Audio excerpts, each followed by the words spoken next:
The Chennai shopping mall Shravana Sambaram KG sale Nakshi jewellery mela flat 50% of.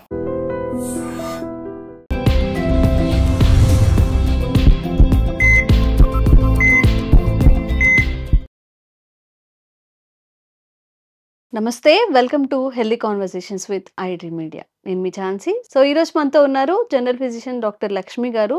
So cancer గురించి మనం కొంత awareness కల్పించే ప్రయత్నం అయితే చేస్తున్నాము. చాలా మందికి ఉన్న డౌట్, అంటే one of the most requested comments అనమాట, క్యాన్సర్ నుంచి దూరంగా ఉండాలి, అసలు మాకు లైఫ్లో క్యాన్సర్ రాకూడదంటే అసలు ఏం చేయాల్సి ఉంటుంది, వైరస్ల వల్ల బ్యాక్టీరియాల వల్ల కూడా క్యాన్సర్ వచ్చే అవకాశం ఏదైనా ఉంటుందా అని చెప్పి మనం వినడానికి చాలా సిల్లీగా అనిపిస్తుంది. వైరస్ వల్ల క్యాన్సర్ ఎలా వస్తుంది, బ్యాక్టీరియా వల్ల వస్తుంది అని చెప్పి.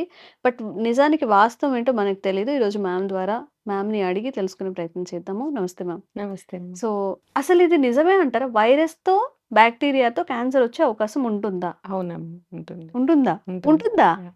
ఓ సో, మనకి ఈసోఫాగస్ అంటే నోట్లో వచ్చే క్యాన్సర్స్ దగ్గర నుంచి యానోరెక్టల్ క్యాన్సర్స్ వరకు సో, అన్ని దగ్గరలో కూడా బ్యాక్టీరియా ఇన్వాల్వ్ అయ్యిందని చెప్పి రీసెంట్ స్టడీస్ అన్నీ బయట తీస్తున్నారు యాక్చువల్లీ. స్టార్టింగ్‌లో జెనెటిక్ ఫ్యాక్టర్స్ లేకపోతే రిపీటెడ్ కరోజోస్ మనం చేసే అలవాట్లే మెయిన్ కారణంగా చెప్తూ ఉంటారు. ఎస్ ఎస్ బట్ ఇలాగ చేస్తూ కూడా కొంతమందికి రోగాలు రావట్లేదు. అంటే స్మోకింగ్ ఉన్నమ్మా నేను స్మోక్ చేస్తాను. నాకెందుకు రాలేదురా? నీకెందుకొచ్చింది అని. ఇట్లాంటివి వచ్చినప్పుడు దే గాట్ డౌట్ అనమాట. సో, ఫర్దర్ మనం ఇన్ డెప్త్‌గా వెళ్ళినప్పుడు ఇద్దరు స్మోకర్స్ ఉన్నప్పుడు ఒక స్మోకర్‌కి రాలేదు. ఇంకో స్మోకర్‌కొచ్చింది. ఎందుకు అనేది జెనెటిక్ ఫ్యాక్టర్స్ ఉన్నాయా? అవన్నీ కూడా చూస్తూ వెళ్తూ ఉన్నప్పుడు నెక్స్ట్ సెకండరీ ఫ్యాక్టర్స్ ఏమున్నాయని చూసుకున్నప్పుడు సో, ఏదైతే కొరోజన్ జరిగిందో దాని తర్వాత దాని మీద మనకి ఏదైతే ఇన్ఫెక్షన్స్ వస్తున్నాయో ఎయిదర్ వైరస్ కానీ, బాక్టీరియా కానీ ఇన్వేడ్ అయ్యి అవి గ్రోత్స్‌ని పెంచుతున్నాయి. అంటే అక్కడ సెల్ డివిజన్ అనేది మనకేంటి క్యాన్సర్ అంటే ఒక కణం అక్కడ ఉండాలి అనుకుంటే ఆ కణం కొంతసేపు అయ్యేసరికి మైటోసిస్ అంటే అది 2గా డివైడ్ అవుతుంది. తర్వాత పాత చనిపోతుంది. కొత్తది మళ్ళీ డివైడ్ అవుతుంది. ఇట్లా షెడ్ అవుతూ ఉంటది. స్కిన్ దగ్గర నుంచి బాడీలో ఆర్గాన్స్ దగ్గర నుంచి ప్రతిదీ పర్టిక్యులర్ టైంకి షెడ్ అవుతుంటది. కొత్త సెల్స్ ఫార్మ్ అవుతూ ఉంటాయన్నమాట. అట్లా జరుగుతూ ఉన్నప్పుడు ఏంటంటే ఒకసారి ఇరిటేషన్ జరుగుతదనమాట. అంటే మనం కంటిన్యూయస్‌గా దాని మీద ఇరిటేట్ చేస్తున్నప్పుడు ఇట్ స్టార్ట్ గ్రోయింగ్ మోర్ అనమాట. అంటే మళ్ళీ సెల్ డివిజన్ ఎక్కువ జరిగిపోతుంది. అంటే సో, ఇప్పుడు పర్టిక్యులర్ టైం గాకుండా ఎక్కువ కొంత టైంలోనే ఎక్కువ సార్లు చేయడం అనమాట. ఇప్పుడేంటి ఇప్పుడు క్యాన్సర్ ఉన్న వాళ్ళ ఏదైనా స్ప్రింకిల్స్ అలా రాకముందు పడితే వస్తుందా? లేకపోతే ఉన్నదే ఇంకా ఎక్కువవుతుందా? రాకముందే అన్నమాట. హ్మ్. రాకముందు జరుగుతున్న మెకానిజం. బాడీలో ఎందుకు అసలు క్యాన్సర్ ఫార్మ్ అయితుంది? హ్మ్. ఎందుకు ఫార్మ్ అయితుంది? ఎక్కడైనా సరే ఒక బాడీలో ఒక క్యాన్సర్ ఫార్మ్ అయితుందంటే ఖచ్చితంగా అక్కడ ఇన్‌ఫ్లమేషన్ జరగాలి. హ్మ్. అంటే నువ్వేదో తప్పు చెయ్యాలక్కడ. తప్పు చేయకపోతే మన బాడీ ఆర్గాన్ దాని పని అది చేసుకుంటూ పోతది. హ్మ్. దానికి నువ్వు ఇరిటేట్ చేసావు ఏదో హ్మ్. రకంగా. అంటే ఇప్పుడు కడుపులో క్యాన్సర్ వచ్చింది. ఏం చేసావు నువ్వు? కంటిన్యూయస్‌గా మసాలాలు తింటున్నావు, ఇర్రెగ్యులర్ ఫుడ్ తింటున్నావు, టైంకి తినట్లేదు. ఇట్లాంటివి చేసినప్పుడు మన గ్యాస్ట్రిక్ మ్యూకోసా ఒకటుంటది. హ్మ్. అది మన ప్రొటెక్టివ్ లేయర్ అన్నమాట. ఆ లేయర్ దెబ్బతింటది. హ్మ్. దెబ్బతిన్నప్పుడు అక్కడేంటంటే బాక్టీరియల్ ఇన్ఫెక్షన్స్ వచ్చే అవకాశాలుంటదంట. హ్మ్. ఎప్స్టీన్ బార్ వైరస్ అని ఉంటది. హ్మ్. అదొకటి. హెలికోబాక్టర్ పైలోరి అనేది బాక్టీరియా. ఇది వైరస్, అది బాక్టీరియా. హ్మ్. ఇయన్నీ ఏం చేస్తాయంటే ఇన్వేడ్ చేస్తాయి. హ్మ్. ఆ టైంలో మనకి ఇమ్యూనిటీ తక్కువుంటది. హ్మ్. జనరల్‌గా మనకి ఏ ఇన్ఫెక్షన్ వచ్చినా సరే మన బాడీ ప్రొటెక్టివ్ సెల్స్ ఉంటాయి. లైక్ టీ సెల్స్ అన్నమాట. డబ్ల్యూబీసీ సెల్స్, టీ సెల్స్ ఇవుంటాయి. హ్మ్. ఇవేం జేస్తాయి? వైరస్ రాని, బాక్టీరియా రాని నువ్వు మందులేసుకోకపోయినా కానీ వాటికి ఫైటింగ్ కెపాసిటీ ఉంటుంది. అవి చంపేస్తాయి. అవి చంపేసి మన బాడీని ప్రొటెక్ట్ చేస్తాయి. ఆ ప్రొటెక్ట్ చేసినప్పుడు మనం ఏం చేయాలి? ఓకే. మనం ఇంకోసారి ఇలాంటివి తినకుండా ఉండి జాగ్రత్తగా ఉన్నారనుకోండి. సో, అది మళ్ళీ దానికది రికవర్ అయితది. Heal okay. అవుతది. ఓకే. సో, అలా చేయలేదు. హ్మ్. మళ్ళీ అదే పనిగా దాన్ని మళ్ళీ ఇరిటేట్ చేస్తూ ఉన్నాం. సో, హ్మ్. కొంత టైంకి ఈ టీ సెల్స్ అవన్నీ కూడా వెక్స్ అయిపోతాయి. సో, హ్మ్. వెక్స్ అయిపోయినప్పుడు ఆ పని ఆగిపోయినప్పుడు ఇక్కడ బాక్టీరియాలు ఏదైతే ఇన్వేడ్ అయి ఉన్నాయో హ్మ్. బాక్టీరియా కానీ, వైరస్ కానీ హ్మ్. అవి దే స్టార్ట్ గ్రోయింగ్ ద సెల్‌ని ఇరిటేట్ చేయడం స్టార్ట్ చేస్తాయి. సో, అది హీల్ చేసుకోవడానికి ట్రై చేసే టైంలో హ్మ్. అది ఎక్కువ రియాక్ట్ అవుతది సెల్. ఎక్కువ రియాక్ట్ అయినప్పుడు దాని మీద ఒక 2 సెల్స్ ఫార్మ్ అవ్వాల్సింది 3, 4, 5 అట్లా ఎక్కువగా ఫార్మ్ అయిపోతుంది. హ్మ్. దట్ లీడ్స్ టు క్యాన్సర్స్ అన్నమాట. ఓకే. ఓకే. జనరల్‌గా ఎక్కడైనా సరే ఇట్లాంటి మెకానిజమే జరుగుతూ ఉంటుంది. మ్యామ్, ఇప్పుడు మనం టీ సెల్స్ గురించి మాట్లాడుకున్నాం కదా! ఇప్పుడు ఇంటర్మిటెంట్ ఫాస్టింగ్ అని చెప్పి ఒక 60 అవర్స్ ఫాస్ట్ చేస్తున్నప్పుడు టీ హ్మ్. సెల్స్ ఫార్మ్ అవుతాయి హ్మ్. అని చెప్తున్నారు. బట్ హ్మ్. కొంతమంది ఏం చెప్తున్నారంటే అసలు బాడీని అంతా స్టార్వింగ్‌తో ఉంచినప్పుడు అది అల్టిమేట్‌గా మన బాడీ మీద ఎఫెక్ట్ ఆ! చూపిస్తుంది. జుట్టు ఊడిపోతుంది, సమ్ ఎగ్జాక్ట్‌లీ. ఇష్యూస్ వస్తాయి. మనం వీక్ అవుతాము అని చెప్పి. మరి ఈ 2 వాదనలు ఏది కరెక్ట్? నేను ఏది చెప్తా. పాటించొచ్చు? పర్ఫెక్ట్‌గా చెప్తా. హ్మ్. అతి సర్వత్ర వర్జయేత్. హ్మ్. అసలు చేయకపోవడం కూడా తప్పే. ఓకే. అసలు చేయకపోవడం, అతి చేయడం 2 తప్పే. హ్మ్. ఆ తప్పే, అతి తప్పే. అసలు అది అది చాలా మంది చేస్తున్న తప్పే అది. ఫాస్టింగ్ చేయమంటారు. హ్మ్. కానీ నీకు 36 అవర్స్ చెయ్యి, 48 అవర్స్ చెయ్యి, 40 రోజులు చెయ్యి, 20 రోజులు చెయ్యి ఇలా ఎక్కడ చెప్పలేదు. హ్మ్. యాక్చువల్లీ లంఘనం పరమౌషధం. ఈ మాట చెప్పి లంఘనం అంటే ఫాస్టింగ్ అని చెప్పేస్తారు. హ్మ్. లంఘనం అంటే పర్టిక్యులర్ అర్థం ఏంటంటే హ్మ్. లఘు ఆహార భోజనమితి లంఘనం.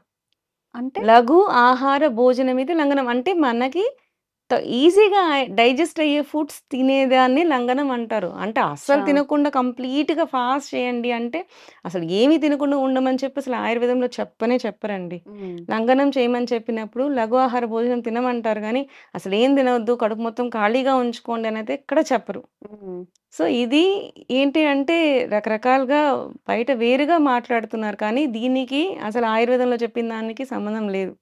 జనరల్‌గా ఏంటి అంటే ఫాస్టింగ్ చేసినప్పుడు మనకి జనరల్‌గా పాలు, పళ్ళు తినమంటారు. హ్మ్. ఈవెన్ శివరాత్రి మనం జాగారం, పూజలు ఏవి చేసినా సరే పాలు, పళ్ళు అనేది ఎక్స్‌క్లూజివ్‌గా తీసుకోవచ్చనే చెప్తారు. హ్మ్. ప్రసాదం తీసుకోవచ్చు, పాలు, పళ్ళు తీసుకోవచ్చు, కొబ్బరి నీళ్ళు తాగొచ్చు ఇట్లాంటివి. హ్మ్. కంప్లీట్ ఫాస్టింగ్ అనేది ఎక్కడ మనకి మనం మన పురాణాల వాటిల్లో గూడా ఎక్కడ చెప్పలేదు. మనకి టెక్స్ట్ బుక్స్‌లో కూడా ఆయుర్వేదంలో కూడా ఎక్కడ చెప్పలేదు. సో, హ్మ్. మనం ఏంటంటే అలాంటి టైంలో స్పైసీ ఫుడ్ తీసుకోవడం కానీ, అట్లాంటివి మనము ఆ రోజైనా సరే అవాయిడ్ చేస్తే పొట్ట దానికది హీల్ చేసుకోవడానికి ట్రై చేస్తది ముందు. ఓకే. ఓకే. సో, నువ్వు కంటిన్యూయస్‌గా నీకు వర్క్ ఇస్తానే ఉన్నారు. సండే హ్మ్. కూడా హాలిడే లేదు. ఫ్రైడే కూడా హాలిడే లేదు. నీకు కొన్ని రోజులకి ఇరిటేషన్ వస్తది కదా! వస్తది. కొంచెం గ్యాప్ గ్యాప్ ఇవ్వాలి. తీసుకోవాలనిపిస్తది. హ్మ్. అనిపిస్తుంది కదా! హ్మ్. వీక్లీ వన్స్ అన్నా ఉండాలి అని నీకు బాడీ కనిపించినప్పుడు, నీ పొట్టకు కూడా వీక్లీ వన్స్ అన్నా కొంచెం గ్యాప్ ఇవ్వాలి కదా! హ్మ్. హ్మ్. సో, అలా అనేది అలా ఇంట్రొడ్యూస్ చేసిందే మనకు ఉపవాసాలు కానీ, హ్మ్. ఫాస్టింగ్ కానీ. హ్మ్. సో, ఆ టైంలో ఏంటంటే దాన్ని కొంచెం హీల్ చేయాలి. దానికి కూడా అప్పుడు కూడా యాసిడ్ రిలీజ్ చేస్తది కదా! హ్మ్. సో, ఆ యాసిడ్‌ని కాంపెన్సేట్ చేయాలి. అంటే కొంచెం సూద్ చేయాలి. హ్మ్. ఆ సూద్ చేసేలాగా ఉండేవి ఏంటి అంటే పాలు, కొబ్బరి నీళ్ళు. హ్మ్. హ్మ్. జనరల్‌గా అందుకే మనం కొబ్బరికాయ కొట్టి ప్రసాదాలు తీసుకునేటప్పుడు గానీ, ఏం చేసినా సరే మనం కొబ్బరి నీళ్ళు తీసుకుంటూ ఉంటాం. లేకపోతే పాలు తాగుతూ ఉంటాం. అభిషేకాలు చేసిన పాలు కానీ, హ్మ్. ఫ్రూట్స్ కానీ తింటూ ఉంటాం. హ్మ్. ఇట్లాంటివి చేసినట్టు ఏంటంటే దీంట్లో కొంచెం మనకి మ్యూకస్ రిలీజింగ్ థింగ్స్ వస్తాయి. హ్మ్. సో, మనకేంటంటే సూదనవుతది జనరల్‌గా పొట్ట అనేది. ఇప్పుడు బనానాస్ తింటుంటాం హ్మ్. జనరల్‌గా. హ్మ్. బనానా కూడా ఏంటంటే లేయర్ ఫార్మ్ అయితది. స్మూతనింగ్ అవుతదనమాట. ఓకే. సో, ఇట్లాంటివి ఇంట్రొడ్యూస్ చేసుకోవాలి ఫాస్టింగ్‌లో కానీ, అసలు ఏమీ తినకుండా ఉండడం అనేది చాలా తప్పు. హ్మ్. ఇంటర్మిటెంట్ ఫాస్టింగ్ అని చెప్తున్నారు కదా! హ్మ్. ఇంటర్మిటెంట్ ఫాస్టింగ్ అంటే మధ్యలో గ్యాప్ ఎక్కువ తీసుకోండి. కానీ 2 మీల్ తీసుకోండి. హ్మ్. 2 మీల్ తీసుకునే దాంట్లో కూడా ఫుల్ మీల్ తీసుకోండి. హ్మ్. అంటే అన్నీ ఉండేలాగా చూసుకొని ఫుల్ మీల్ తీసుకోండి. ఓకే. ఇట్లనే చెప్తారు మన హ్మ్. వాళ్ళు కానీ, హ్మ్. అసలు ఏమీ తినకుండా ఉండొద్దు. ఈరోజు తినది నెక్స్ట్ రోజు పొద్దునకి అసలు ఎంగిలి కూడా తినొద్దు అని కూడా ఈవెన్ హ్మ్. కొన్ని పండగల్లో మార్నింగ్ అంతా ఫాస్ట్ చేసి నైట్ తింటారు. హ్మ్. అస్సలు ఏమీ తినకూడదు అని చెప్పి ఏ దగ్గర లేదు. హ్మ్. ఎక్కడా లేదు. హ్మ్. హ్మ్. ఇది కొత్తగా ఇంట్రొడ్యూస్ చేసుకొని చెప్పుకున్నది. ఓకే. ఓకే. అండ్ ఇది మనకి హ్మ్. ఇప్పుడు వైరసెస్, బాక్టీరియాస్ గురించి మాట్లాడుకుంటున్నాం యెస్. కదా! యెస్. సో, మనకి పొట్ట దగ్గర నుంచి కింద వరకు వచ్చే క్యాన్సర్స్‌లో ఏ వైరస్, ఏ బాక్టీరియాస్ ఇన్వాల్వ్ అయ్యాయో మనం చూసుకుందాం. హ్మ్. జనరల్‌గా నోటి క్యాన్సర్స్ వస్తూ ఉంటాయి కొంతమందికి. హ్మ్. ఓరల్ క్యాన్సర్స్, టంగ్ క్యాన్సర్స్ ఇట్లాంటివి ఓరల్ క్యాన్సర్స్ అవన్నీ వస్తూ ఉంటాయి. హ్మ్. ఇవి ఏంటి అంటే మనకి హెచ్‌పివి వైరసెస్ వస్తూ ఉంటాయి. ఈ మధ్య హెచ్‌పివి కూడా వాక్సిన్స్ వచ్చినాయి. సర్వైకల్ క్యాన్సర్, హ్యూమన్ హ్మ్. పాపిల్లోమా వైరసెస్ ఉంటాయి కదా! హ్మ్. హ్మ్. పాపిల్లోమాస్ అంటే ఎక్సెసివ్ గ్రోత్స్ అన్నమాట. ఇలా పొడుగు పొడుగ్గా ఫార్మ్ అయితాయి. పాపిల్లోమాస్ అన్నమాట. హ్మ్. హ్మ్. స్క్వామస్ చూడడానికి స్కిన్ లాగే ఉంటుంది. బట్ ఎక్సెస్ ఫార్మ్ అయితాయి. అంటే టంగ్ ఉందనుకోండి, టంగ్ లాగే కలర్ అలానే ఉంటది మ్యూకస్ టైప్‌లోనే. బట్ బుడిపెలు లాగా ఎక్కువ వస్తూ ఉంటాయి. దాన్ని ఓకే. పాపిల్లోమాస్ అంటారనమాట. హ్మ్. హ్మ్. ఇట్లాంటివి సెర్విక్స్‌లో కానీ, ఓరల్‌లో కానీ ఇట్లా రావడం. హ్మ్. వీటికి జనరల్‌గా ఇప్పుడు రీసెంట్‌గా వస్తున్న క్యాన్సర్స్ అన్నీ చాలా వరకు అబ్జర్వ్ చేసిందేంటంటే, ఈ వైరస్ ఒకటి కారణం అన్నప్పుడు, ఈ వైరస్‌తో పాటు సెక్షువల్ ట్రాన్స్‌మిషన్స్ కూడా మెయిన్ కారణం. హ్మ్. ఈ ఓరల్ సెక్స్ చేసేవాళ్ళు వీళ్ళకి కూడా ఎక్కువ ఇలాంటి క్యాన్సర్స్ వచ్చే అవకాశాలుంటాయన్నమాట. ఓకే. సో, ఈ హెచ్‌పివి వైరస్ కూడా ఇప్పుడు వాక్సిన్స్ వచ్చున్నాయి. సో, ఇట్లాంటి వాక్సిన్స్ అనేది మనం యూజ్ జేసుకోవాలి. హ్మ్. హ్మ్. నెక్స్ట్ వచ్చినప్పుడు అక్కడ హెచ్‌పివి వైరస్ ఉంది కదా! వైరస్ కూడా లీడ్స్ టు క్యాన్సర్ అన్నమాట అక్కడ. ఓహ్! ఓహ్! So, next comes to stomach. హ్మ్. స్టమక్ క్యాన్సర్స్‌కి ఎప్స్టీన్ బార్ వైరస్ అనేదొకటి ఇంకొకటి హెలికోబాక్టర్ పైలోరీ అనేది. ఈ హెలికోబాక్టర్ పైలోరీ అనేది ఏంటంటే మనకి అల్సర్స్ ఫార్మ్ చేస్తది. సో, ఈ స్టమక్ అల్సర్స్ వస్తుంటాయి. గ్యాస్ట్రిక్ అల్సర్, పెప్టిక్ అల్సర్ ఇట్లాంటివి వస్తున్నాయని చెప్పి అంటారు కదా! జనరల్‌గా బయట ఎక్కువ ఫుడ్ తీసుకునే వాళ్ళు అంత హైజీనిక్‌గా ఉండదు. అండ్ ఆరిపోతుంది. అందుకే వేడి వేడిగా అన్నం తినాలి అంటారు. సో, వేడిగా అన్నం తిన్నప్పుడు ఏంటంటే ఆ హీట్‌కి జనరల్‌గా వైరస్, బ్యాక్టీరియాలో ఉన్న కిల్ అయిపోతుంది. మనం ఎప్పుడైతే చల్లారిపోయిన ఫుడ్ కానీ, స్టేల్ ఫుడ్ కానీ తీసుకున్నప్పుడు తొందరగా వాటి మీద బ్యాక్టీరియా కానీ, వైరస్ కానీ వచ్చే ఓకే. అవకాశాలుంటాయి. ఉంటాయి. అందుకని మన పెద్దవాళ్ళు ఎప్పుడు చూసినా వేడి వేడిగానే అన్నం తినండి అని చెప్పి చెప్తూ ఉంటారు. హ్మ్. సో, హ్మ్. ఇలాంటి టైంలో మనకొచ్చే ఇన్ఫెక్షన్స్ ఏంటంటే హెలికోబాక్టర్ బైలోరీ అని చెప్పి ఇవి. హ్మ్. ఇది స్టమక్ క్యాన్సర్స్‌ని కలిగించే అవకాశాలుంటాయన్నమాట. హ్మ్. ఈ నెక్స్ట్‌కొచ్చినప్పుడు ఈ మధ్య మనం చిరంజీవి గారికి కొలోరెక్టల్ క్యాన్సర్స్ వచ్చినియి అని చెప్పి ఆయన చెప్పుకున్నారు చూసాం కదా! యెస్. జనరల్‌గా ఈ కొలోరెక్టల్ క్యాన్సర్‌కి కూడా కొన్ని బ్యాక్టీరియాస్ ఉంటాయన్నమాట. ఫ్యూసిబేరం అని చెప్పి ఒక బ్యాక్టీరియా ఉంటది. సో, ఈ యొక్క ఇన్ఫెక్షన్స్ వల్ల కూడా కొలోరెక్టల్ క్యాన్సర్స్ వస్తాయన్నమాట. ఇవి కూడా పాపిల్లోమాస్ లాగా ఫార్మ్ అయితాయి. బుడిపెలు లాగా వస్తుంటాయి అన్నమాట. సో, ఇవి ఈ క్యాన్సర్స్ దీనివల్ల వస్తాయి. Next liver cancer. లివర్ క్యాన్సర్‌కొచ్చినప్పుడు hepatitis virus, hepatitis B, C ఇవి 2 బి, సి అనేవి మనకిక్కడ ఇండియాలో ఎక్కువ ప్రామినెంట్‌గా ఉన్నాయి. ఏ, డి కూడా ఉంటుంది. A, B, C, D 4 varieties of hepatitis ఉంటుంది. ఓకే. మనకి బికి వ్యాక్సిన్ వచ్చింది. సికి ఇప్పుడు కనుక్కుంటున్నారు వ్యాక్సిన్స్ అనేది. సో, ఇవి ముందే మనం వ్యాక్సినేషన్ చేయించుకుంటే వచ్చే అవకాశాలు తగ్గుతాయి. అండ్ ఒకవేళ వచ్చినా కానీ మనకి వీటి వల్ల కూడా మనకేంటంటే ముందు మనకి క్రానిక్ ఈ సిరోసిస్ అనేది ఫార్మ్ అయితది లివర్‌లో ఈ బ్యాక్టీరియా వచ్చినాక. అప్పుడు కూడా మనం సరిగ్గా మెడిసిన్స్ వాడకుండా హీల్ చేసుకోకుండా వదిలినప్పుడు then it turns to hepatocellular carcinoma అంటారనమాట. ఓకే. సో, లివర్ క్యాన్సర్‌గా మారే అవకాశాలుంటాయి. ఇవి కాకుండా లంగ్స్‌కి కూడా జనరల్‌గా మనం స్మోకింగ్ చేస్తూ ఉంటాము. బట్ యాక్చువల్లీ దానికి కూడా మనం ల్యాబ్స్ తీసుకుంటా, కరెక్ట్‌గా ఫుడ్ తీసుకుంటా ఉంటే దేనికది క్లియర్ ఔట్ చేసుకోవడానికి ట్రై చేస్తది. అలా కాకుండా దానికి ఎక్సెస్‌గా తీసేసుకోవడము అండ్ క్లియర్‌గా అంటే మంచిది కానివి తీసుకుంటూ ఉంటారు సంథింగ్. అంటే ఇప్పుడు చేసే విధానంలో కూడా ఇప్పుడు సిగరెట్స్ చేసేవి కూడా అండ్ అడల్టరేట్ అవి కూడా ఉంటాయి కదా కొంచెం. అలా ఏమన్నా చేంజెస్ వచ్చినప్పుడు ఇరిటెంట్స్ కానీ ఏమన్నా ఉన్నప్పుడు వీళ్ళకి ఎక్కువ క్యాన్సర్స్ వచ్చే అవకాశాలుంటాయి. వీటిని ఓకే. కూడా అంతే. ఒకసారి ఇన్వేడ్ అయ్యాక దాని మీద ఇరిటేషన్ వస్తుంది. దాని తర్వాత నువ్వు హీల్ చేసుకోనప్పుడు, నీ బాడీలో ఇమ్యూనిటీని పెంచుకోనప్పుడు అక్కడ మళ్ళీ బ్యాక్టీరియా, వైరస్ ఫార్మ్ అయిపోయి అక్కడ కూడా క్యాన్సర్స్ వచ్చే అవకాశాలుంటాయన్నమాట. ఓహ్ ఈ మై గాడ్! ఓరోఫారింజియల్ క్యాన్సర్స్ కానీ, ఈ ఫారింగ్స్‌లో క్యాన్సర్స్ కానీ, థ్రోట్‌లో క్యాన్సర్స్ కానీ, లారింగ్స్ అంటారు. అంటే స్వరపేటిక. దానికి కూడా క్యాన్సర్స్ వస్తుంటాయి. ఓకే. ఈ క్యాన్సర్స్ అన్నిటికి కూడా జనరల్‌గా ఏంటి అంటే ఒక ఇరిటెంట్ తర్వాత నుంచి మనం అలాగే కంటిన్యూయస్‌గా దాన్ని ఇరిటేట్ చేస్తూ ఉంటే it starts growing heavy cells. It turns to cancer అన్నమాట.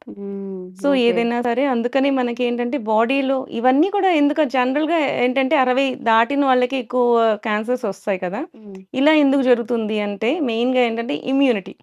ఈ ఇమ్యూనిటీ తగ్గిపోయినప్పుడు ఈ సెల్‌ని ఏంటంటే ఎక్సెస్ డివిజన్ జరగనీయకుండా ఆపడానికి అవ్వదన్నమాట. సో, వాళ్ళకి ఎక్కువ ఇన్ఫెక్షన్స్ వచ్చే అవకాశాలుంటాయి. సో, అందుకని ఏజ్డ్ వాళ్ళు పర్టిక్యులర్‌గా హ్యాబిట్స్‌ని కొన్ని తగ్గించుకుంటూ వాళ్ళు హెల్తీ లైఫ్ స్టైల్స్‌కొస్తే ఫర్దర్ క్యాన్సర్స్ రాకుండా ఉండే అవకాశాలుంటాయి. ఓకే. అండ్ ఇప్పుడు మళ్ళీ చెప్పాను కదా! సెక్షువల్ ట్రాన్స్‌మిటెడ్ వైరసెస్ ఎక్కువ వస్తున్నాయని చెప్పి ఇవి కూడా చాలా పర్టిక్యులర్‌గా ఉండాలి. జనరల్‌గా ఏంటంటే మల్టిపుల్ పార్ట్నర్స్ ఉన్న వాళ్ళకి కూడా ఎక్కువ క్యాన్సర్స్ వచ్చే అవకాశాలుంటాయి. ఓహ్ మై ఈ గాడ్! హెపటైటిస్ బి వచ్చినా సరే, హెచ్‌పివి వైరస్ వచ్చినా సరే, ఇవి 2 కూడా మీకు ట్రాన్స్‌మిషన్ వల్లే వస్తుందన్నమాట. జనరల్‌గా ఒకళ్ళకొకళ్ళు మనం తినే దాంట్లో రాదు. ఓకే. జనరల్‌గా సలైవా నుంచి కానీ, ఈ అన్‌ప్రొటెక్టెడ్ సెక్సెస్ వల్ల వీటి వల్ల వస్తాయి. సో, ఇప్పుడున్న యూత్‌కి ఏంటి అంటే జనరల్‌గా ఎవరికుంటుందో ఎవరికో తెలీదు. ఇట్లా ఇట్స్ ఫ్యాన్సీ లైఫ్‌లోకి వెళ్ళిపోతూ ఉంటే ఇప్పుడు అందుకే 30 ఇయర్స్‌కి, 25 ఇయర్స్ నుంచి 30 ఇయర్స్‌కి ఎర్లీ క్యాన్సర్స్ కూడా మనం డిటెక్ట్ చేస్తున్నాం.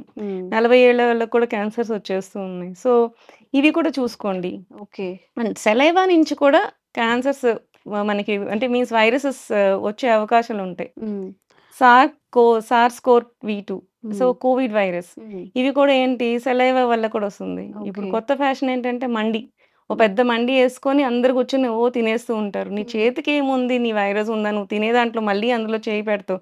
అది ఇంకొకడు తింటాడు సంథింగ్. ఈ మండీ కల్చర్ కూడా మంచిది కాదు. So, okay.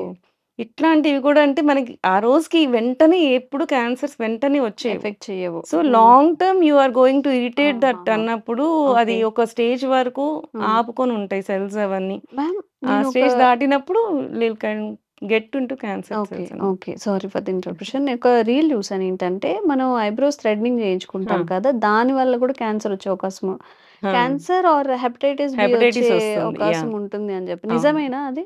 జనరల్‌గా ఏంటంటే ఇన్ఫెక్షన్ వచ్చి నీ బాడీ నుంచి నా బాడీకి రావాలి. ఏదైనా హ్మ్. ఇన్ఫెక్షన్ అంటే కొన్ని వైరసెస్ హ్మ్. త్రూ బ్లడ్, త్రూ సలైవా ఇట్లనే ట్రాన్స్‌మిషన్స్ అవుతాయి. హ్మ్. Through touch something. అంటే అది అనేది ఆ పర్టిక్యులర్ దాంట్లో ఉండాలి. హ్మ్. ఇప్పుడు మనం థ్రెడ్డింగ్ చేసుకుంటాం. అక్కడ జనరల్‌గా బ్యూటీ పార్లర్‌లో థ్రెడ్ అక్కడి వరకు తీసేస్తారు జనరల్‌గా. హ్మ్. 90% థ్రెడ్ ఉంచరు నాకు తెలిసి. సో, కొంతమంది ఆ థ్రెడ్‌నే మళ్ళీ వేరే వాళ్ళకి యూజ్ చేస్తుంటారు. హ్మ్. హ్మ్. మనం చేసేవాళ్ళు చేస్తే మీరు అబ్జర్వ్ చేస్తే ఒక్కోసారి కట్ అయిపోతుంది ఇక్కడ మనకి. అవును. అవును. కట్ అయిపోయినప్పుడు ఏమైతది? ఆ బ్లడ్ ఆ థ్రెడ్‌కి అంటుకుంటుంది. హ్మ్.